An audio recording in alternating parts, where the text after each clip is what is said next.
Hi friends, welcome to my KSY from YouTube channel.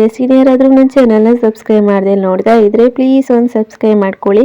ಅಡುಗೆ ಗೊತ್ತಿಲ್ಲ ಅನ್ನೋ ಕೂಡ ಮಟನ್ ಬಿರಿಯಾನಿನ ಎಷ್ಟೊಂದು ರುಚಿಯಾಗಿ ಮಾಡ್ಬೋದು ಗೊತ್ತಾ. ಇದನ್ನು ಮಾಡೋದಕ್ಕೆ ನಾವು ಮೊದಲಿಗೆ ಕುಕ್ಕರ್ಗೆ ಮಟನ್ನ ಹಾಕ್ಕೊಂಡು ರುಚಿಗೆ ಬೇಕಾದಷ್ಟು ಉಪ್ಪು, ಅರಿಶಿನ ಹಾಗೆಯೇ ಬೇಯೋದಕ್ಕೆ ಬೇಕಾಗುವಷ್ಟು ನೀರನ್ನ ಹಾಕ್ಬಿಟ್ಟು ಕುಕ್ಕರ್ ವಿಷಲ್ನ ಮುಚ್ಚಿಬಿಟ್ಟು ನಾವು 6 ರಿಂದ 7 ವಿಷಲ್ ಕೂಗಿಸ್ಕೊಬೇಕಾಗುತ್ತೆ. ಅಷ್ಟೊತ್ತಿಗೆ ಮಸಾಲಾಗೆ ನಾವು ಹೋಲ್ ಸ್ಪೈಸಸ್ ಮಟನ್ ಬಿರಿಯಾನಿಗೆ ಏನು ಹಾಕೋತೀವಿ ಆ ಹೋಲ್ ಸ್ಪೈಸಸ್ ಒಂದು 10 ಗೋಡಂಬಿ, 1 ಟೀ ಸ್ಪೂನ್ ಆಗುವಷ್ಟು ಧನಿಯಾಕಾಳು, 1 ಟೀ ಸ್ಪೂನ್ ಆಗುವಷ್ಟು ಜೀರಿಗೆ, 1 ಟೀ ಸ್ಪೂನ್ ಆಗುವಷ್ಟು ಪೆಪ್ಪರು, 1 ಟೀ ಸ್ಪೂನ್ ಆಗುವಷ್ಟು ಸೋಂಪುಗಳು ಇದನ್ನು ಪುಡಿ ಮಾಡ್ಕೊಬೇಕು. ಅದಾದಮೇಲೆ ಮಿಕ್ಸಿ ಜಾರ್ಗೆ ಒಂದು 10 ಸಾಂಬಾರು ಈರುಳ್ಳಿ, 1 ಗೆಡ್ಡೆ ಬೆಳ್ಳುಳ್ಳಿ, ಒಂದು ಅರ್ಧ ಇಂಚು ಶುಂಠಿ ಹಾಗೆಯೇ ಒಂದು 4 ಕಾಯಿ ಮೆಣಸು ಇದನ್ನು ನೀರು ಹಾಕಿ ರುಬ್ಕೊಬೇಕು.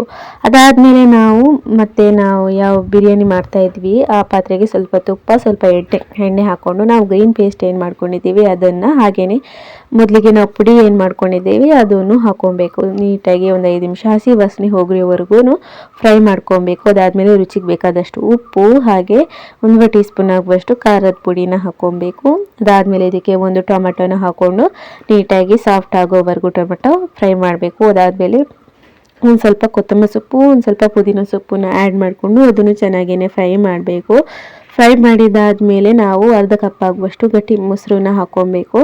ಅದನ್ನು ಹಾಕ್ಬಿಟ್ಟು ಮಿಕ್ಸ್ ಮಾಡಿಬಿಟ್ಟು ನೀಟಾಗಿ ನಾವು ಆವಾಗಲೇ ಕುಕ್ಕರಲ್ಲಿ 6 ವಿಷಲ್ ಏನು ಮಟನ್ ಕೂಗಿಸ್ಕೊಂಡಿದ್ದೀವಿ ಅದರಲ್ಲಿ ಬರೀ ಮಟನ್ ಪೀಸಸ್ ಒಮ್ಮೆ ಹಾಕ್ಕೊಂಡು ಒಂದು 5 ನಿಮಿಷ ಚೆನ್ನಾಗಿ ಮಿಕ್ಸ್ ಮಾಡ್ಕೊಬೇಕು. ಮಟನ್ ಪೀಸಸ್ಗೆ ಎಲ್ಲನೂ ಹೊಂದ್ಕೊಳ್ಳೋವರೆಗೂ ಚೆನ್ನಾಗಿ ಮಿಕ್ಸ್ ಮಾಡಿಬಿಟ್ಟು ಆಮೇಲೆ ಎಷ್ಟು ಅಕ್ಕಿ ತಗೊಂಡಿದ್ದೀವಿ ಅದರ 2ರಷ್ಟು ನಾವು ನೀರನ್ನ ಹಾಕ್ಕೊಬೇಕು. ನಾನಿಲ್ಲಿ ಮಟನ್ ಬೇಯಿಸಿರೋ ನೀರೇ ಸುಮಾರಿತ್ತು, ಹಾಗಾಗಿ ಅದನ್ನೇ ಹಾಕ್ಕೊಂಡೆ.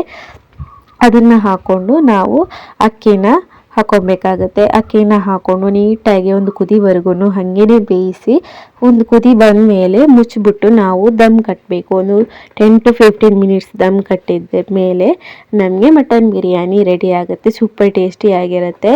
ಮನೆಯಲ್ಲಿ ನೆಂಟರು ಬಂದಾಗ ಅಡುಗೆ ಗೊತ್ತಿಲ್ಲ ಅಂದ್ರೂ ನಾವು ಈ ವಿಡಿಯೋ ನೋಡಿಕೊಂಡು ನೀವು ರೆಸಿಪಿ ಟ್ರೈ ಮಾಡಿ, ಪಕ್ಕ ಸೂಪರಾಗಿ ಬಂದಿರುತ್ತೆ. ಟ್ರೈ ಮಾಡಿ.